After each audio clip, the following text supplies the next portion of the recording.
आज मैं तुमसे कोई कहानी नहीं सुनाने आया हूँ, आज मैं तुम्हें जगाने आया हूँ, क्योंकि तुम सोए नहीं हो शरीर से, तुम सोए हो अपने सपनों से, अपने लक्ष्य से, अपनी आत्मा से। तुम सोचते हो तुम्हारा सबसे बड़ा दुश्मन गरीबी है, पढ़ाई की कमी है या किस्मत है। नहीं, तुम्हारा सबसे बड़ा दुश्मन वो है जो हर सुबह तुम्हें बिस्तर में रोके रखता है, वो है आलस। और तुम्हारा दूसरा दुश्मन वो है जो हर रात तुम्हारा वक्त खा जाता है, वो है मोबाइल का नशा।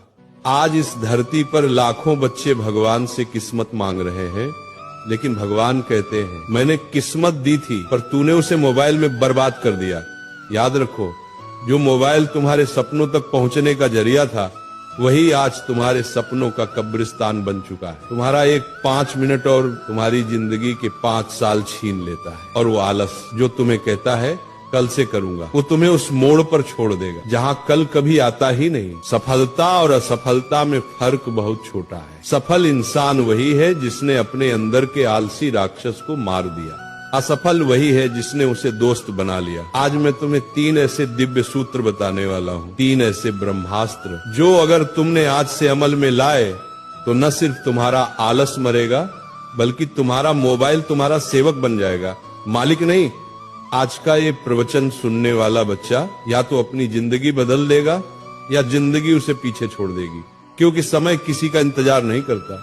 पहला सूत्र, मन का स्वामी बनो, दास नहीं। मोबाइल बुरा नहीं है, लेकिन जब तुम उसके गुलाम बन जाते हो तब विनाश शुरू होता है। मोबाइल तो एक औजार है, पर जब औजार इंसान को चलाने लगे तो समझो विनाश निश्चित है। तुम कहते हो थोड़ा रिलैक्स करने के लिए खोलता हूँ, और फिर देखते देखते 2 घंटे निकल जाते हैं, तुम्हें पता भी नहीं चलता, और तुम्हारा ध्यान, तुम्हारी ऊर्जा, तुम्हारा समय सब उस स्क्रीन के भीतर कैद हो जाता है। सच्चाई सुनो, मोबाइल ने तुम्हें आलसी नहीं बनाया, बल्कि तुम्हारे मन की कमजोरी ने तुम्हें मोबाइल का गुलाम बना दिया।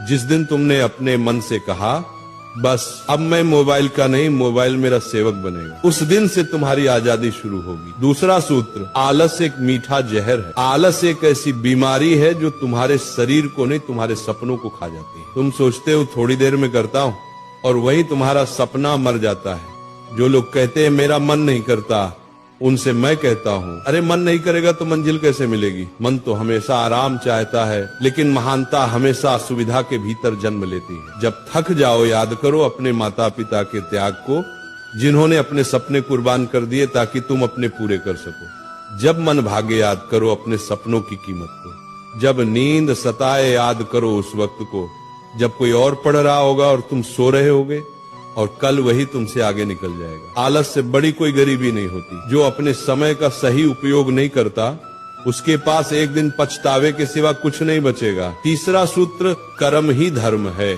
बच्चों, अगर तुम सच में बदलना चाहते हो तो रोज सुबह उठकर सिर्फ एक संकल्प लो, आज का दिन मैं अपनी मंजिल के नाम कर दूंगा।